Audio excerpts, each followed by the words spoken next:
নমস্কার। আজকে দেখুন আমি মিক্সির মধ্যে ডাল নিয়েছি, ভেজানো ডাল, লঙ্কা নিয়েছি, নুন নিয়েছি, ওটাকে আমি বেটে নিয়েছি। দিয়ে বাটির মধ্যে পেঁয়াজ কুচির সাথে ওইটা নিয়েছি। আর ওখানে পাশে দেখলেন বেগুন কেটে রেখেছি পাতলা পাতলা করে। এবার আমি এই ডাল বাটার মধ্যে একটু হলুদ দিলাম, আমি ডালের মধ্যে লঙ্কা দিয়েছি, নুন দিয়েছি, দিয়ে বেটে রেখেছি। আর এই যে বেগুনটা পাতলা পাতলা করে এর মধ্যেও একটুখানি নুন মাখিয়ে রাখলাম। আজকে আমি একটা নতুন রেসিপি বানাচ্ছি, আমি রেসিপিটার নাম লাস্টে বলছি। এখন আগে দেখে নাও কী করছি।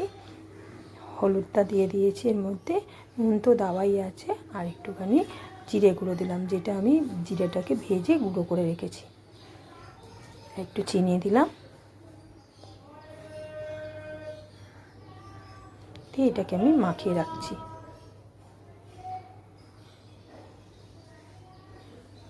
একটুখানি এটাকে মেখে রেখেছি।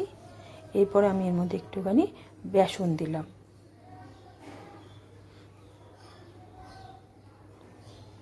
এখন বেসনটা দিয়েও মেখে নিয়েছি। এরপরে এবার এর মধ্যে একটু 1 চিমটি খাওয়ার সোডা দিলাম, দিয়ে ওইদিকে আমি কড়াই তেল বসিয়েছি। দেখুন কড়াই তেলটা গরমও হয়ে গেল। এবার আমি গরম তেলটা এর মধ্যে 2 চামচের মতো দিয়ে দেবো। গরম তেলটা দিলাম, দিয়ে আবারও একটু মেখে নিলাম। এবার দেখুন এই বেগুনটা আমি ভালো করে এর মধ্যে কোট করে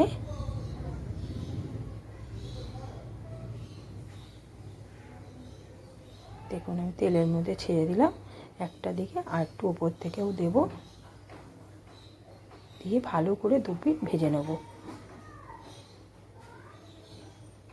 এইটা আমি নিজস্ব করেছি, নিজের মতো করে নতুন একটা রেসিপি তৈরি করেছি।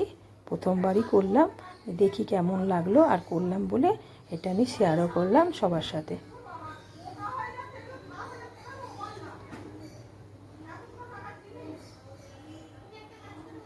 এপারটা ভালো করে ভেজে নিয়েছি, এপারটা ভেজে নিয়ে এবার লাল লাল করে আমি ভেজে নেব পুরো।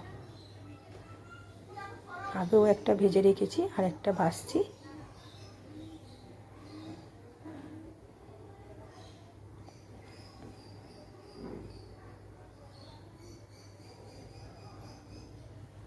ভালো করে ভেজে নেব যাতে কাঁচা না থাকে। কম আঁচ দিয়ে 2 পিঠ করে ভালো করে ভেজে লাল লাল করে ভেজে নিয়েছি। এটা আমি নতুনই রেসিপিটা তৈরি করলাম। দেখুন দেখুন এটা আমার হয়ে গেল বেগুন কাটলেট, যেটা ডাল বাটা দিয়ে তৈরি করেছি। এর সাথে একটুখানি সস দিয়ে দেবো, সস দিলে খুব সুন্দরই খেতে লাগবে। দেখুন আমি একটু সস দিয়ে দিলাম, খুব সুন্দর খেতে লাগবে। একবার বানিয়ে খাবেন, আমরাও খেলাম, ভালো লাগলো। ধন্যবাদ।